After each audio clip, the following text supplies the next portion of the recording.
மங்களநாதர் ஆலயம் ராமநாதபுரத்துக்கு அருகில் உள்ள உத்திரகோச மங்கை என்னும் இடத்தில் அமைந்துள்ளது. 3000 ஆண்டுகளுக்கு மேல் பழமையான இந்த கோவில் மர்மங்கள் நிறைந்திருக்கும் விதமாகவும் தமிழ்நாட்டின் பெருமையை எடுத்துரைக்கும் விதமாகவும் அமைந்திருக்கிறது.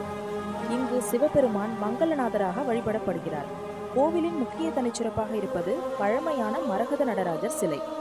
புராண கதைப்படி சிவபெருமான் பார்வதிக்கு உத்திரகோசம் என்னும் மோட்ச ரகசியத்தை இங்கவே கூறியதாக நம்பப்படுகிறது. அதனால்தான் இங்கு உத்திரகோச மங்கை என்னும் பெயர் வந்திருக்கிறது. ஆருத்ரா தரிசனத்தின் போது மரகத நடராஜர் சிலை அலங்கரிக்கப்படுகிறது. இந்த தரிசனத்தை காண ஆயிரக்கணக்கான பக்தர்கள் வருகிறார்கள். இந்த கோவில் வெறும் தரிசனத்துக்கு மட்டும் இல்லை, தமிழரின் கலாச்சாரமும் ஆன்மீகமும் நிறைந்த புண்ணிய ஸ்தலமாகவும் நம்பப்படுகிறது. வருடத்தில் ஒருமுறை மட்டுமே மரகத நடராஜர் சிலைக்கு அபிஷேகம் செய்யப்படுகிறது. மற்ற நாட்களில் மங்களநாதர் சந்தன காப்பு அலங்காரத்துடன் காட்சியளிக்கிறார். வீடியோ பிடிச்சிருந்தா லைக் பண்ணுங்க, ஷேர் பண்ணுங்க. இது போன்ற தகவலை மேலும் தெரிஞ்சுக்க சேனலை சப்ஸ்கிரைப் பண்ணுங்க.